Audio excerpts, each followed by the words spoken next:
Most people discovered BYD last year. I discovered them when nobody cared. And that gap, that years-long obsession with watching this brand grow, stumble, pivot, and occasionally shock the entire industry, that's exactly why you should listen to what I'm about to say. Because BYD has made me proud and embarrassed in equal measure.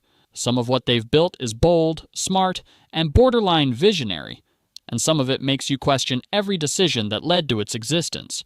So here's what we're doing. We're starting with the worst. 3 cars from BYD that either embarrass the brand, miss the mark, or straight up insult the intelligence of the buyer. And then we're getting to the good stuff.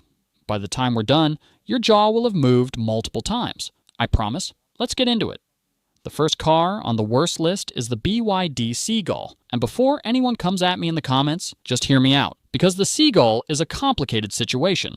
On paper, this thing sounds almost revolutionary. It's a small electric hatchback. It starts, depending on the market, somewhere around $10,000. $10,000 for an EV. That number alone is enough to make every Western automaker sweat through their boardroom suits. And that's exactly the problem. The number is spectacular. The reality is not. The moment you open the door of a BYD Seagull, the number makes total sense in the worst possible way, because what you find inside is an interior that feels like it was designed to hit a price point, and absolutely nothing else. Hard plastics everywhere. And we're not talking the kind of textured hard plastic that's at least trying to look premium. We're talking the kind of shiny, hollow-sounding plastic that makes a specific crinkle noise when the temperature changes. The kind that, when you tap it with a knuckle, sounds like the inside of a takeout container. That's what you're sitting inside. The infotainment screen exists. It's there. It functions. But the integration feels like an afterthought, like someone taped a tablet to a dashboard and called it a day. The steering wheel has the heft of a toy. The seats, they support your body the way a park bench supports your body. Technically, yes. Comfortably, no.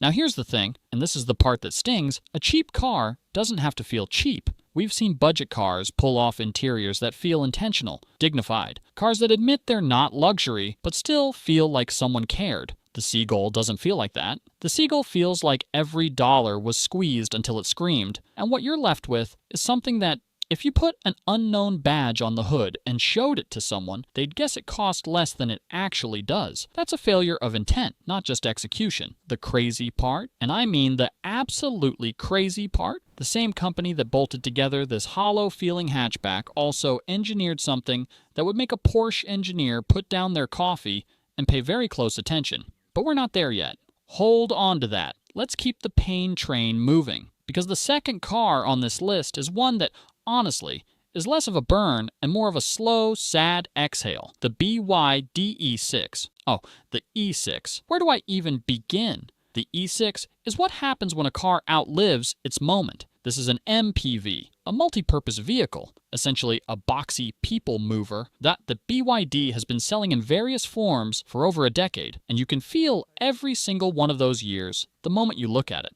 The exterior design is what you'd charitably describe as utilitarian, and what you'd honestly describe as forgettable. It's a box, a rolling rectangle with headlights. There's nothing happening here visually. Nothing that suggests excitement, intention, or even mild effort in the design department. Open it up, and you're greeted by technology that, even when this car was relevant, wasn't impressive. The displays feel dated. The interface feels dated.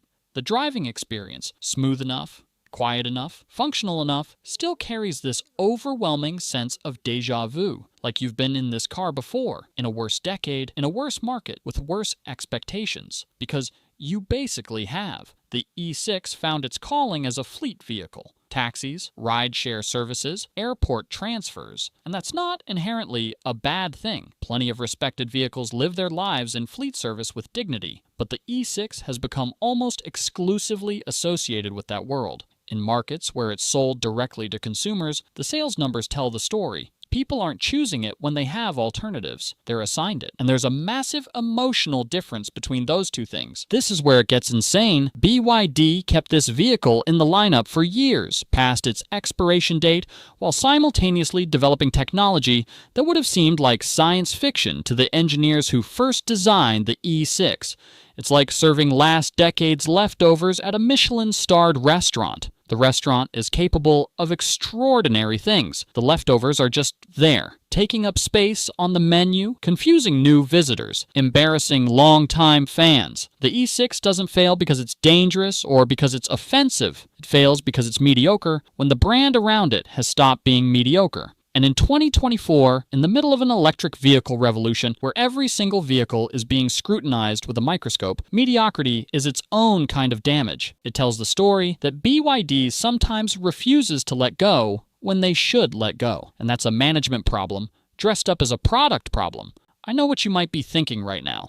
Is anything from BYD actually worth it? Are we just building up to disappointment? Oh no. No. We are absolutely getting there. What's coming in the second half of this video is going to reframe everything. But first, one more piece of humble pie. The third car on our worst list is one that genuinely hurts to include. Because unlike the Seagull and the E6, this car isn't entirely bad. It's a car that got sabotaged from within. The BYD Song L in its base trim configuration. And the key phrase there is base trim, because the Song L is actually, at its upper configurations, a genuinely compelling vehicle. It's a mid-size electric SUV that looks sharp, has BYD's latest design language, rides well, and checks most of the boxes on the EV checklist with confidence. In the right spec, the Song L is a good car, but we're talking about the base trim. And the base trim is a lesson in what happens when a company gets greedy with the option sheet. Look at the Song L, and the design pulls you in. There's a full LED light bar stretching across the front. The side profile is clean, athletic, with sharp lines and a silhouette that wouldn't embarrass itself next to a Hyundai Ioniq 5 or a Volkswagen ID4. The rear is cohesive, modern, well resolved. You look at this car from the outside and you think, finally, a BYD that arrives at the table with confidence. Then you open the door on the base model and you realize the entry ticket only bought you the shell. The base Song L strips out features that, at this price point and in this competitive landscape, simply should not be optional. Driver assistance systems that competitors include as standard, trimmed. Interior quality upgrades, gone. The kind of refinement that makes a car feel like a considered product rather than a spec sheet exercise, missing. What you're left with is a vehicle wearing an impressive suit, but with nothing underneath it, hollow at the chest. And this is the part that hurts most, because BYD knows how to do better. The technology exists inside the company. The capability is there, but the decision was made, whether for margin reasons, for trim strategy, for market positioning, to offer something that underdelivers at exactly the price point where underdelivery does the most damage, because budget buyers and value seekers are the sharpest-eyed consumers in any market. They notice everything, and when they feel cheated, they don't come back quietly. They leave loudly. Meanwhile, a $60,000 truck from a legacy American automaker still hands you physical buttons that look recycled from 2009, a touchscreen interface that takes 3 taps to do what one should, and a fuel economy rating that feels almost aggressive in how bad it is. And people are okay with that because the badge carries decades of trust. BYD doesn't have that trust runway yet. Every product has to earn it, and the Song L base trim did not earn it. All right, enough pain. Seriously. Because what comes next is a completely different conversation. What comes next is the version of BYD that makes the whole story worth telling. The version that justifies the obsession. The version that made automotive journalists do double takes and made executives at established brands quietly ask for competitive analysis reports. Let me show you what happens when BYD actually commits. All the way. No compromises. And trust me, they committed hard. The first car in the best section is the BYD Han, and the Han deserves a moment of silence before we even begin, because when this car showed up, BYD was still largely being dismissed in Western automotive conversations. People were still treating them like a quirky Chinese experiment. The Han showed up and said, very politely, very elegantly, "No, you misunderstood what we are. The Han is a full-size luxury electric sedan, and when I say full-size, I mean it in the way that actually matters. Generous rear leg room, a low sweeping roofline that somehow manages to feel both sporty and stately, and a presence on the road that commands the rearview mirrors of whatever is ahead of it. This is not a car that apologizes for being in the room. The Han walks in with its shoulders back. The exterior design is where BYD brought in outside talent and let them cook. The front fascia is a clean, confident statement. A full-width light bar connecting the LED daytime running lights, a grille treatment that's closed off and elegant rather than the aggressive gaping mouth of a combustion car trying to evolve.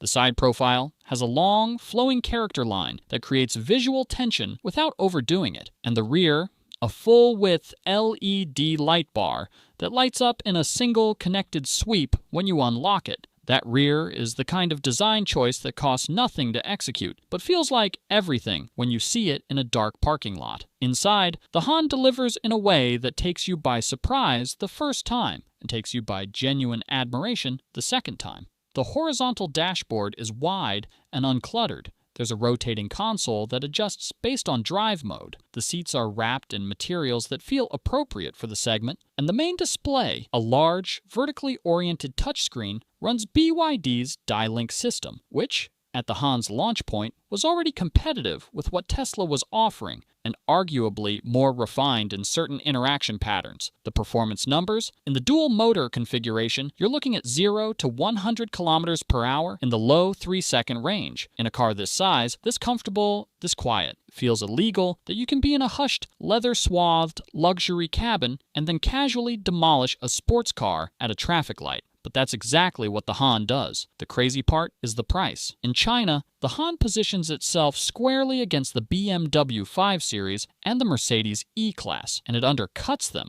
significantly. In markets where it's available, buyers are getting a vehicle with comparable, and in some areas, superior, technology to German luxury saloons at a price that makes the European options look embarrassingly overpriced. In the United States, this vehicle is effectively inaccessible through official channels. North of the border, parallel imports are happening because some buyers simply refuse to wait. The Han is BYD's statement that they belong in the conversation about great cars. Not just about cheap cars, not just about accessible EVs, about great cars. Full stop. But the Han is just the beginning, because the Seal is where things get genuinely exciting. The BYD Seal. This car is one of those products that arrives on the market and immediately makes everyone else look over their shoulder, because the Seal is a mid-size electric performance sedan that positions itself directly against the Tesla Model 3, and in multiple categories beats it, not in a marginal way, in a measurable, visible,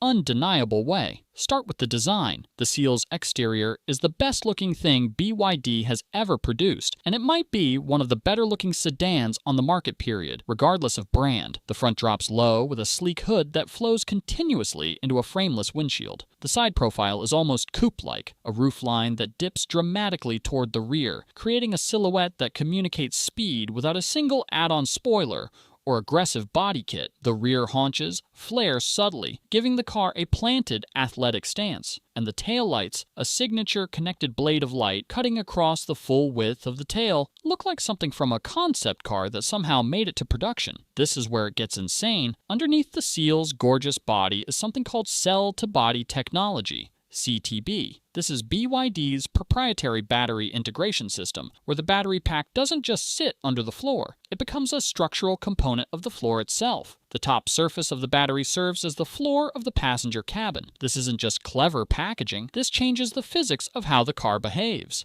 The Seal's torsional rigidity, its resistance to twisting, is dramatically higher than conventional EV platforms as a result. You feel it the moment you push the car into a corner. There's a solidity there, a planted composure that most cars in this price range simply cannot replicate. The performance figures in the dual-motor Seal are stunning. 0 to 100 kilometers per hour in 3.8 seconds. Rear-wheel drive in the base, all-wheel drive available. Range figures that beat or match the equivalent Tesla Model 3 long range, depending on driving conditions.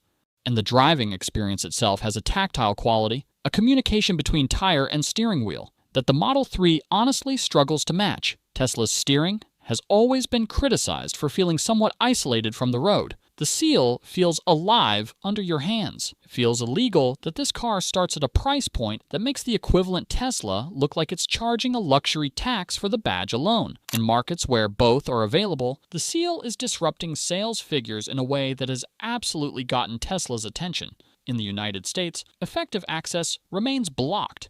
The tariff situation makes direct import essentially unviable. But north of the border, the conversation is very different. The Seal is landing. People are noticing. If you found this video helpful so far, hitting subscribe takes 2 seconds and means you never miss when we go deep like this again. The seal would be the climax of most companies' lineup, a knockout punch, a definitive statement. For most automakers, this is where the highlight reel ends. For BYD, this is just the second to last act, because what I'm about to describe to you is not a normal car. I want to be very clear about that before we begin. The BYD Yangwang U8 is not a normal car. It is an engineering document disguised as a vehicle. It is a proof of concept that someone accidentally forgot to keep off the road. And it is, without exaggeration, one of the most absurd and brilliant automobiles that exists on the planet Earth right now. Let's start from the outside and work our way into the impossible.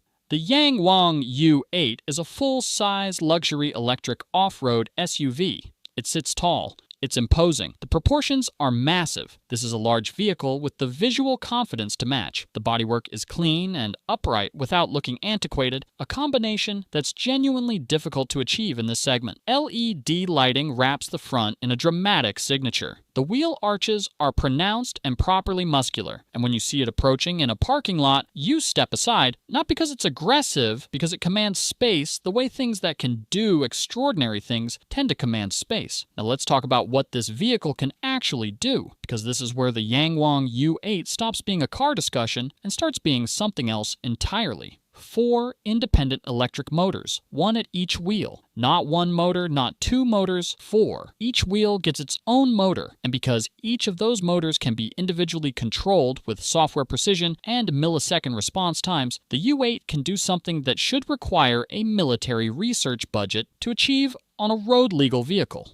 It can execute a tank turn, a zero-radius spin, both rear wheels turning in opposite directions from the front wheels, pivoting the entire vehicle around its own center axis while stationary. You sit inside this 5-meter luxury SUV, press a sequence of inputs, and the vehicle rotates in place like a turntable, on pavement, on your street, in a parking lot. The look on the faces of bystanders witnessing this for the first time is something I genuinely wish I could bottle. But we're not done. Not even close. The Yangwang U8 can float. I'll say that again clearly and without irony. This vehicle can float. BYD engineered a sealed underbody system and combined with the 4 individual electric motors, creating propulsive wheel rotation. The U8 can maintain buoyancy on water for a meaningful period of time, not indefinitely. Not like a boat, but enough to cross a flooded road, enough to escape rising water, enough that BYD put it in an actual demonstration, and the vehicle motored slowly across a body of water while the internet collectively lost its mind. Because what kind of luxury SUV floats? No kind. No kind until this one. The suspension system is adaptive and intelligent, adjusting to terrain inputs with a speed and accuracy that makes the terrain itself feel like a setting rather than an obstacle. Off-road capability on the U8 isn't the compromise-laden ground clearance and wish for the best approach of a soft roader wearing a tough outfit. It is genuine, deep, serious off-road performance wrapped inside a vehicle that also has a luxury interior with premium materials, a panoramic roof, rear seat entertainment, and a refinement level that doesn't ask you to sacrifice comfort for capability. It has both, all the way. The performance numbers are the kind that make other performance vehicles suddenly seem like they need to have a conversation about their life choices. The U8 gets to 100 kilometers per hour in under 4 seconds in a vehicle this size and this weight. Because when you have 4 independent motors, physics becomes something you negotiate with rather than something that limits you. It feels illegal that this thing is road legal. It feels like someone at the engineering department dared someone else, and then somehow the dare made it to production. This should not be allowed in a reasonable world. The engineering witchcraft involved in making a full-size luxury SUV that can rotate in place, float on water, demolish off-road terrain, and sprint to highway speeds in under 4 seconds. That's not a product roadmap, that's a flex, a company-wide, industry-wide, worldwide flex delivered in the form of a vehicle with a BYD badge on the hood. Meanwhile, the Rivian R1S, a truly impressive vehicle in its own right, costs well over $80,000 and cannot float. The Land Rover Defender, an icon, a genuine off-road legend, costs comparably and definitely cannot tank turn. The Mercedes G-Wagon, the ultimate status symbol in the luxury off-road space, costs over $100,000 in most configurations, and has been doing essentially the same thing for 40 years. The Yangwang U8 arrives, looks at the competition, and does something none of them can do. Multiple somethings. And the crazy part, the absolutely wild, should not be possible part, is that Yangwang, the sub-brand that makes the U8, isn't even BYD's main event. This is a luxury performance division, a halo brand within a company that also makes the $10,000 Seagull. The range of capability and ambition that exists within this single corporate structure is genuinely unprecedented. There is no other automaker on the planet operating at both ends of that spectrum simultaneously at this pace. That's the BYD story. And I want you to sit with it for a second before we close this out, because it's not a simple story. It's not a Chinese cars are great now story, or a Chinese cars are cheap and you get what you pay for story. It's more complicated and more interesting than either of those takes. It's a story of a company that makes the Seagull and the Yangwang U8 in the same fiscal year. That keeps the E6 on the menu while engineering CTB battery technology for the Seal. That builds the Han, a genuine luxury rival, while simultaneously releasing bass trims of the song L that strip out the soul. BYD is not a finished company. They are a company in motion, and the direction that motion is taking is one that the industry absolutely cannot afford to ignore. The stumbles are real, the wins are extraordinary, and the wins are getting bigger faster than the stumbles are getting fixed, which means the trajectory is pointing in one direction. If the Yangwang U8 is what BYD's engineering team is capable of building right now, a floating, tank-turning, four-motor, all-terrain luxury monster, then the question of where this company is in 5 years is not a rhetorical question anymore. It's a real question. And based on the evidence we just walked through, the answer is going to make a lot of very comfortable, very established automotive brands deeply, viscerally uncomfortable. Game's changed. Whether you're ready to admit it or not, drop in the comments which of these 6 cars surprised you most, the one you thought was better than it is, or the one you genuinely can't believe exists. I read every single one.